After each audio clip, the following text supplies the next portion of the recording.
All right, so this is LeetCode 322. It's called coin change. So you're given an integer array of coins representing coins of different denominations and an integer amount. And they want, and that amount is representing the total amount of money. You can think of the amount being like the total amount of change that you need to give back to like a customer. And then it says return the fewest number of coins that you need to make up that amount. If that amount of money cannot be made up with any combination of coins, then we return -1. And then you can assume that you have an infinite number of coins in like your cash register.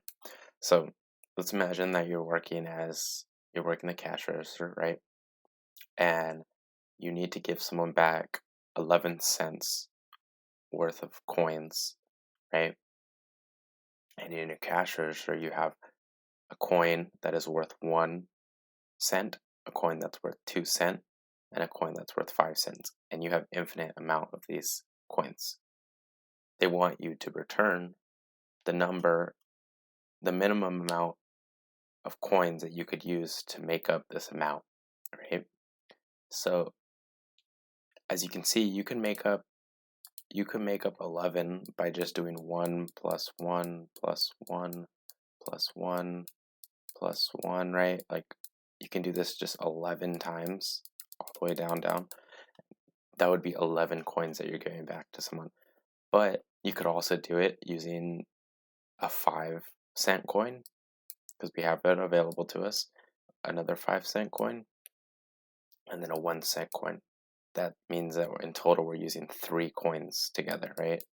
This is 3 coins in total, which that's our minimum, because this is less than using just 11 coins or any other combination with these denominational coins. Okay, so hopefully that makes sense. And then let's go to the example. Hopefully that makes sense for example 1. What about example 2? Example 2, we were given a coin of 2, denomination of 2, and the amount of 3. We would return -1 in this case because we could use 2, right? If we use a 2-cent coin, we would have 3 minus 2, which is 1. So we still owe the customer 1 cent, right? But then we only have this in our cash register. So if we give them another 2-cent coin, then we've given them 1 cent over what we should have given them, right? So then that's why we would return -1, because we can't make up that amount we can't make up 3 with 2. Okay. So what about this third example? If we have these coins and then we just want to, with the amount is 0, then our output is 0, because if we owe them nothing, then we're going to give them no coins. That's going to basically mean that we need to use 0 coins to make up this amount. Hopefully that makes sense too. Okay, so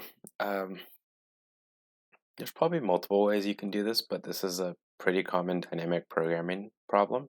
And typically with dynamic programming problems, you can do them in a top-down approach or a bottom-up approach. We're going to go ahead and look at the top-down approach first. So if we were doing a top-down approach, right, let's say that we, do this in white. Let's say that we, let me move it over here. Let's say that we had the example of, we had coins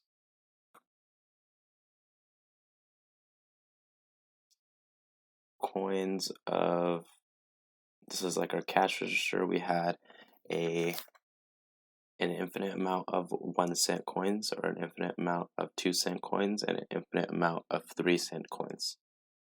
And then the amount we needed to give back, to our customer was, let's say it's like 5. This is kind of just a smaller example so we can visualize these these graphs that we're going to use. So okay, so top-down approach. This is top-down. DP approach, dynamic programming approach. So we're going to start at our value that we're given, right? 5. And with this, if you were actually using like a cash register in real life, you would think, let me move this over because I might need some more space. You would think, okay, if I want to make up 5, in your head you would probably think, oh, I'm going to use the biggest denomination coin first, right? But you could try to be greedy like that, but that's not always going to give you the least amount of coins. So in the computer, we're going to have to go through every choice, every coin option. So we're going to use, this path is going to be the option where we use a 1 coin. If we used a 1 coin, that would leave us 4 left over, right? Because 5 minus 1 is 4. Okay. If we went down this route and we used a 2 coin, then we would have how much left over? We would have 3 left over to give back to our customer. If we went down this route where we used the 3 coin, then how much would we have left? We would have 2 left over, right? So you're always going to have to choose 1 coin to use first, right? You're going to either use the 1 coin first, or you're going to use the 2 coin first, or you can use the 3 coin first.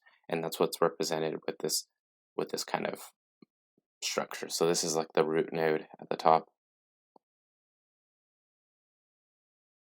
Root node, and then these are the different paths, right? Okay, let's keep going. So from 4, we can use a 1 coin, which would give us 3 left over, or we could use a 2 coin, which would give us 2 left over, or we can use a 3 coin, which would give us 1 left over, right? Or from the middle, we can use a 1 coin, right? And you could see that this is getting kind of messy really fast, but if we use a 1 coin from 3, we would have 2 left over. Or if we use a 2 coin, then we would have 1 left over. Or if we use a 3 coin, then we're going to have 0 left over. So automatically we found a good route, if that makes sense. Let me highlight it like in green. So this route right here automatically it's kind of, I don't know if you could see that very well, but that is the path that gives us our 0, right? Because this is where we want to end off at 0, owing the customer 0, basically meaning that we've counted up to our amount, right? So yeah, so this is the good path. We found a path that ends at 0, which means that we've satisfied our customer. And how many coins did we use? Well, we used a 2-cent coin and a 3-cent coin. So in total we used 2 coins for this path. And I mean, we could try to solve these paths, right? All these ones over here, but realistically, they're going to be short, or they're going to be longer than this path. So we don't really even need to solve it, right? Okay, what about on this path? What about on this path on the right side? We can do a 1 coin, which would give us 1 left over, or we can do a 2 coin, which would give us 0 left over. Or can we use a 3 coin? Well, no, right? Because the 3 coin is bigger than 2. We'd give them too much room, or we'd give them too much change back. So that's a dead end, right? I think that's where we would return -1. So, but then we've also found another path, right? We found this path where we use a 3 coin, then a 2 coin. It's basically the opposite. It just, instead of using a 2 first, we use the 3. So our minimum for this one would be 2 coins, right? Okay, and this is top-down approach. Now I'm gonna reveal what I have over here hidden underneath this box, and this is going to represent doing it in a bottom-up approach. So we're gonna start at this base case 0, and we're gonna try to traverse up to our given value. So instead of starting from the top, going down, we're gonna start at this 0, and we're gonna say how many. Well, let's just look at this chart, right? So, or this table. So let's just focus our efforts right here. So I made it same example, right? It's coins 1, 2, 3, and amount is 5, and then we want to output the minimum amount of coins to add up to the amount. So the bottom up approach, we're gonna need we're gonna start from 0, and we're gonna build up to our amount. So 0, then we're building up to 5. So and here's the different columns: output starting with the 1 coin, right? Because we need to ultimately, from the root, there's 3 different paths. You either start with the 1 coin, or you start with the 2 coin, or you start with the 3 coin. So that's why there's 3 different columns. We start with the 1 coin, which is this column, or we start with the 2 coin, or we start with the 3 coin, right? And then here's the minimum output, or the output of our function. Okay, so let's look at this. So from 0, for amount 0, how many coins do you need to use to represent that? Well, it's just 0. It's just like our base case, right? So, and then this is all 0 coins. So our minimum of this would just be 0. For 1, how many coins would we need? Well, if we look at this column where we start with the 1 coin, we would just need one 1-cent coin right here, right? And that would give us add up to our amount. What about 2?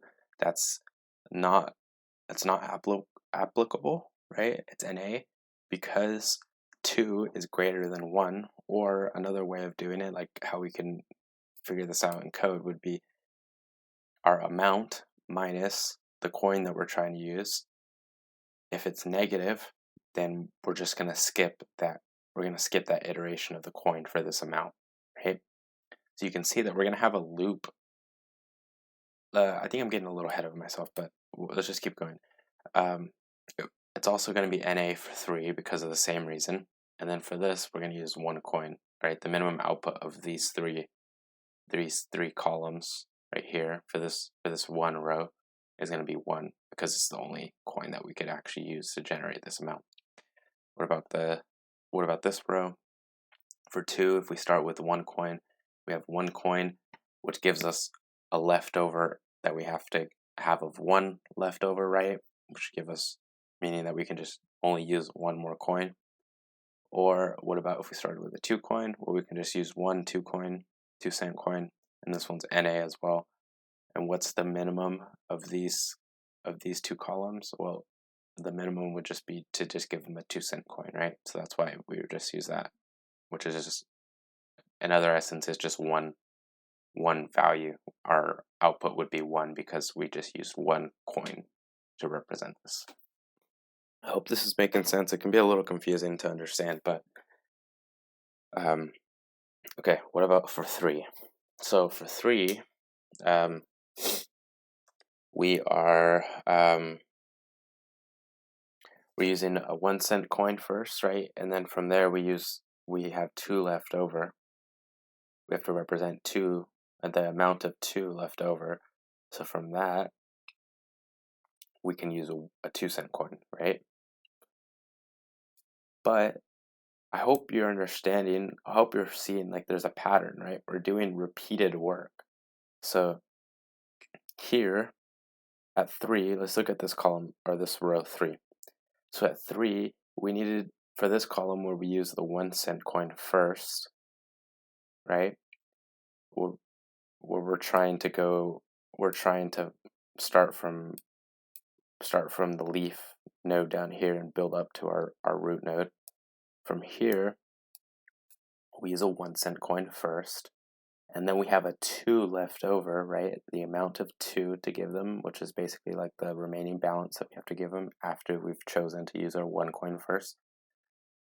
Can you notice that previously we already solved that problem? We already solved what we needed, how many coins, the minimum amount of coins we needed to give back 2 cents, right? Which was 1 coin. So in essence, we're doing this plus a sub-problem which was solved beforehand. I hope that makes sense. And then I didn't fill in the numbers for these, but yeah, so these coins are all the same, but they're just the denominations are written on them, except for these ones. But basically what I'm trying to get at is that if we memoize the sub-problems, I think that's what it's called, memoize in dynamic programming, where you create some data structure to store, like you use memory to store these sub-problems so that we don't have to basically repeatedly solve sub-problems, because that is just going to be time consuming for the computer, and it's going to overall just make your solution a little less efficient. So if we can store those sub-problems, if they're going to be asked frequently, then you can just store them in some memory, and then you could reference them whenever you need them. So let's look down at this graph, which is this chart. So the columns are the same. This is amount. This is the output using 1 first, and the output using 2 first, output using 3 first, and this is the minimum output. So realistically, right here, if we have 0 amount first, we want to, how many coins do we need to use to represent that? Well, it's always, the base case is always going to be 0 for amount 0, right? Because if we have nothing to give them back, then we're gonna give them 0 coins back. What about 1? Realistically, it's for the amount of 1. If we're representing it with the 1 coin first, if we have to give them 1 coin first, it's going to be 1 plus the output of what we had for 0, right? Because 1, if we give them a 1 cent coin minus our amount, that would give us 0. So it's 1 plus the amount, or yeah, the result of 0, basically. I'm kind of stuttering a lot because this is a little confusing, and I don't think I explained, but basically what I did here for this DP array is I stored the output of this column, what our function's supposed to return. So for 0, this is the output, and this is where basically it's an array where the index corresponds to our amount. So this is 0, 0. And then the output corresponds with the value at the array, at that index, basically. So for the amount of 1, we needed 1 coin because we can just use a 1 cent coin. For the amount of 2, right here, we just need 1 coin too because we can just use a 2 cent coin, and so on, right? So then for 3, we needed actually we needed 1 cent coin. I'm not sure why I put a 2 there, but this should be a 1. For 4, we needed 2 cent coins, I believe, right? Or we needed 2 coins at least. For 5, we needed, I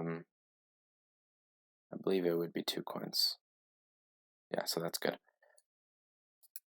So we're storing the result of these subproblems in this DP array. And what we're doing is we're basically, in each iteration, so this is where we use the 1 coin first, right? This column, 1 coin first. This is where we use the 2 coin first. This is where we use the 3 coin first. Let's look at number 2. If we had the amount of 2.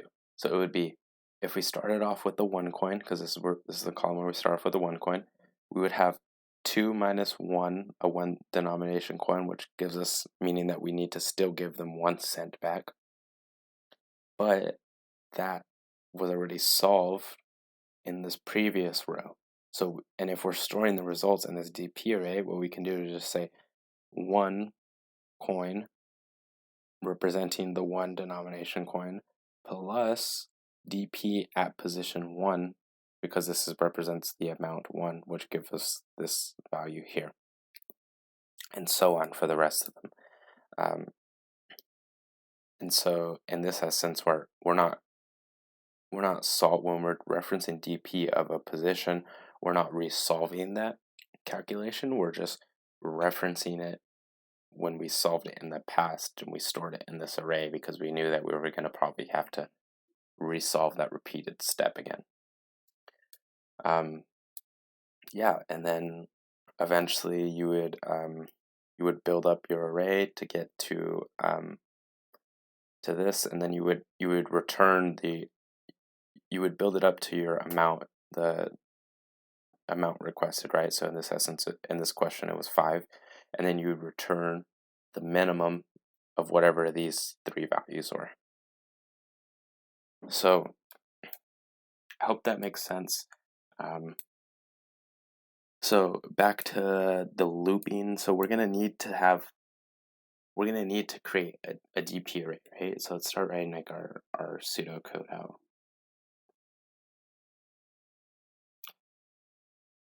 So 1, create DP array, and how many spots does it actually need, or how many, like, what's the size of it? What's going to be of, how much is it? So if n represents our amount, if this is n, right, then we're realistically going to need n plus 1 amount, right? N plus 1. Why do we need n plus 1? Well, because we're starting from 0, right? So that's the plus 1. So we're starting from 0, going all the way up to our amount. So in this sense, in the chart on the left, where amount was 5, we started from 0 but went up to 5. Okay, and then we would need loop. So to populate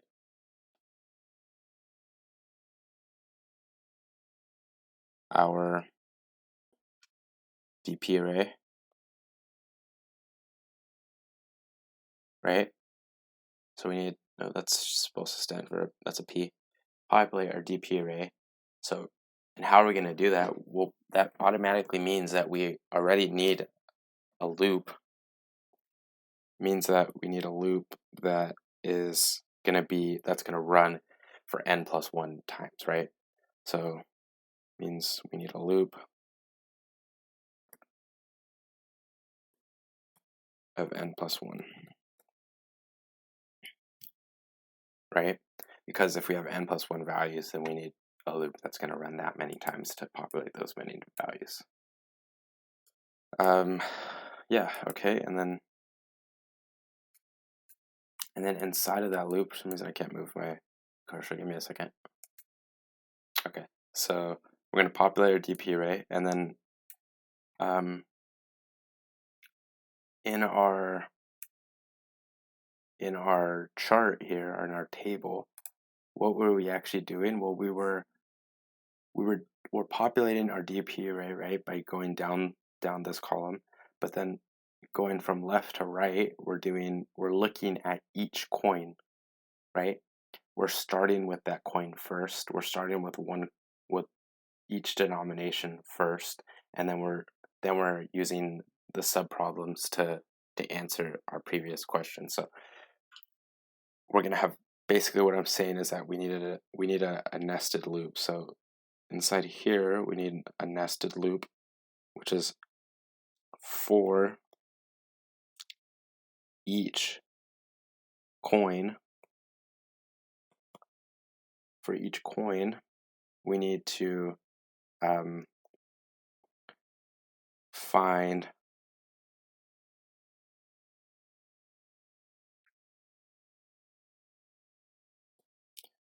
the I guess like the path to amount, right? Using using DP array. Using DP array when we can, I guess.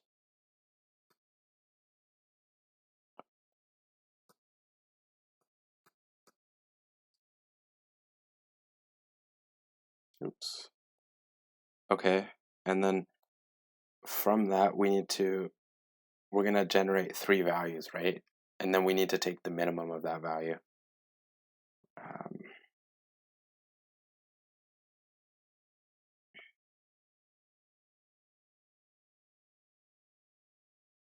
Take minimum of that value and put it, oops, oh, my pen seems to be bugging out. Put it in DP array. Just in case this happens to be a subproblem of future problems, right? So that's what part 4 is. And then we build up to our interested, like our input value, which is our amount, and then we return the minimum of whatever that ends up being. Right? Okay. All right, so let's get into the coding solution. So as I said before, we're going to need to create a DP array, right? A DP array, and this DP array is going to keep our subproblems. So it's going to keep the solutions to our subproblems, right? And what's the size of this DP array going to be? Or actually, before that, let's think about what are we going to store inside. Like, should we keep it an empty array and then append to the array? Well, we could do that, but it might make the solution a little more complex. It might make it so that we need to do a little bit more work than what's actually needed. So with these types of problems, you could actually do kind of like a nifty trick. So inside of the array, what we could actually do is we could store almost like a maximum value, and that maximum value is always gonna get, like, on the very first iteration of our coin loop, where we're going down like this path, let's say, like sorry, in this picture, what I'm trying to say is that if we set our array, our values to be a default like max value, then on our first column or our first iteration of this second loop, which we go through each coin, we're always gonna, this first value, whatever we get for this first coin denomination, is always gonna get replaced, right? Because we always want to get that one replaced, and then we want to compare the next 2 coins to whatever that minimum value, to whatever that value was, and then so we can take the minimum of it. So hopefully that makes sense. And then we can think of, you could use like, maybe, I think in Python you could use like a max array or something like that. But realistically, in the context of this problem, what's the lowest denomination coin that we could have, right? So the lowest denomination coin would be like maybe using a 1, just having like a penny, if you think about it. And if you had a penny, and this is the coin, and then you had an amount of, I don't know, like 10 is the amount that you wanted to go up to. Well, if the smallest or the maximum, like the maximum amount of coins that you would actually be able to use is 10, right? Because if you used 11 pennies, then that would be too much. So basically what I'm trying to say is that if the maximum value is amount plus 1, then we're going to guarantee that whatever we get for our smallest denomination coin, however many coins we get to represent our amount, is always going to get populated in that index of our array. So hopefully that makes sense, but maybe it'll make more sense as we go through it. So default max value is going to be equal to amount plus 1, and then inside of the array, we're just going to say default max value. So this is, we're saying that DP array, we want it to start with a default max value.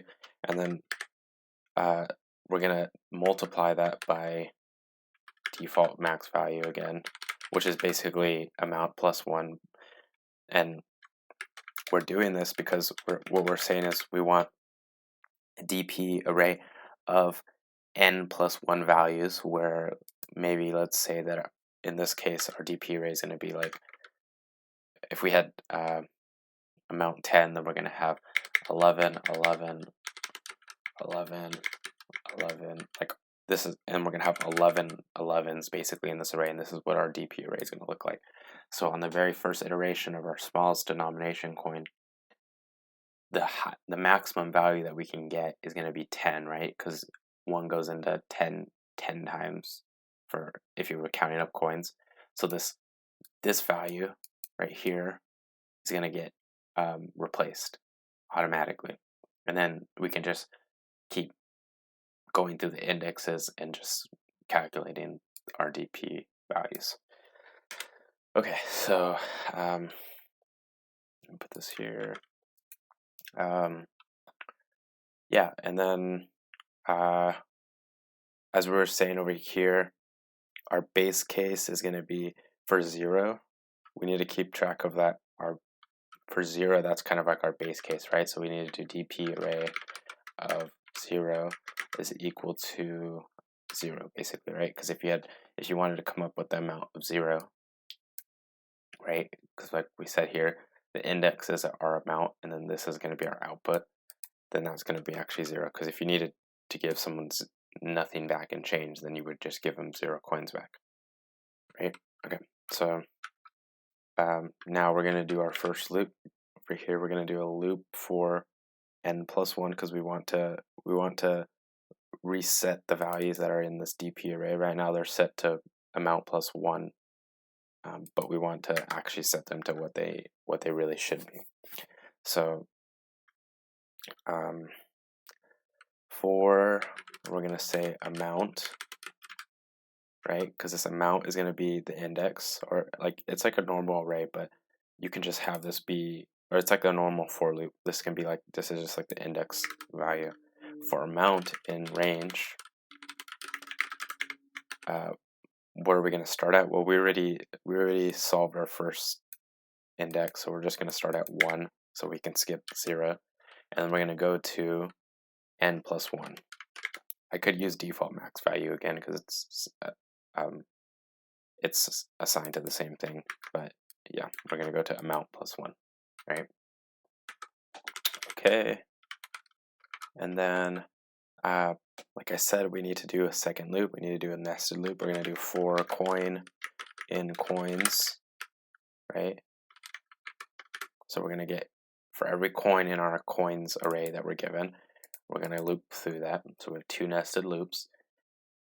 And now we need to say, when we were going through this, right, we had the, oops, just did something weird. Give me a second. I don't know why, but I think it sent the coin, like the yellow drawing to the back, but I can't get it back. But basically what I'm saying is that when we're going through coins, there's a chance that the coin denomination that we're using is too big for the amount that we're trying to make up, right? And we can notice that by saying if amount minus our current coin value is negative, then we want to just skip that amount, right? So we can say if amount minus coin is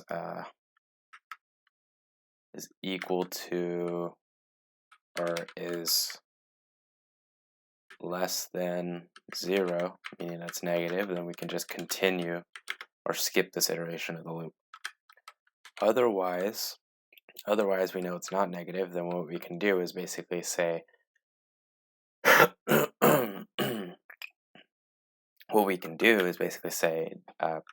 DP array of our amount. Oh, what did I just do? dp array of our amount is going to be equal to, and then we're going to take the minimum, aren't we? We're going to use the minimum function. We're going to say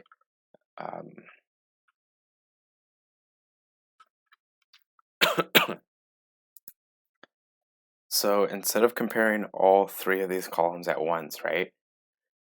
We can't really do that all at once because we're generating the minimum amount of coins for each coin during each iteration of this loop, right? So what we can do is just basically set what we think the current amount, what that current minimum is going to be for this particular iteration of this for loop, and we can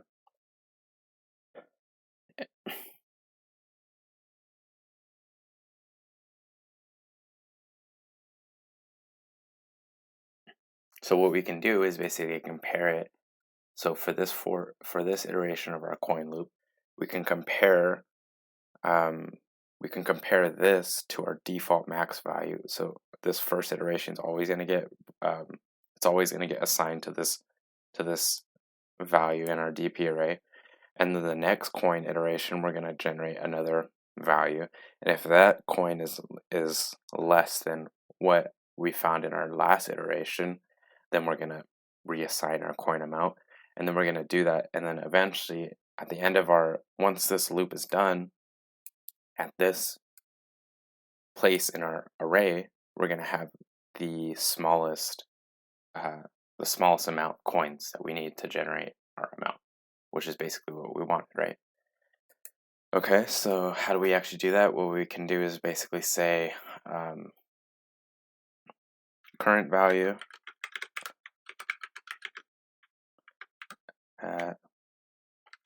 is going to be equal to dp array of amount, right? And then and then what we actually want to do is do what we were doing down here in the second problem. What we're doing is we're doing dp value is equal to 1, representing the current coin that we're at. This is just whatever denomination coin we're at, plus dp array. We're looking back at our subproblem, dp array of amount minus coin, right? Because in this instance, it was, let's look at this example here. It was 1 representing one coin, because this is the column where we used just one, where we used one coin first. So we used a 1 coin first. This is a 1 coin. Plus our DP result of 3 minus 1, which was the amount minus the current coin that we're at. And this is going to look back at our DP array and hopefully find our previously solved subproblem. Okay? And then what we need to do is basically, in this DP array, we need to set it to the minimum of these two values. So what we can do is just basically use minimum of current value and DP value. Yeah, and then cool, and then this loop should finish. Okay, so before we return, we have to remember there's one edge case. That edge case is where we couldn't represent our amount with the coins that we were given. So in that instance, we would return -1. And we could find that case by just saying if DP array of our amount that they requested for us to calculate is equal to, if it's still equal to this default max value that we set originally, because this default max value is never going to be able to be generated by these coins, right? And we prove that by using this example.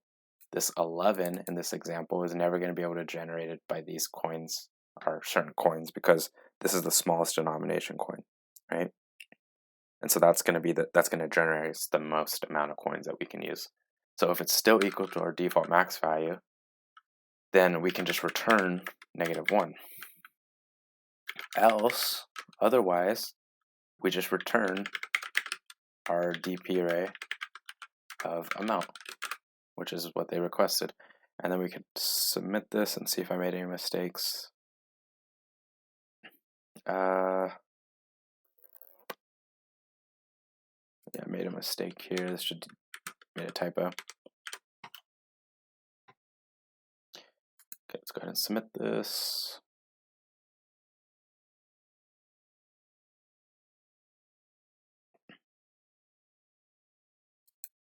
Cool, yeah, so that works. And let's go ahead and just try to deduce this time and space complexity. So the time complexity is going to be, I believe the time complexity is going to be big O of, let me use this paint tool here. Let me just make this bigger. So we're going to use the time complexity is going to be big O of, what's it going to be? Let's say that the, let's say amount is, that represents A, right?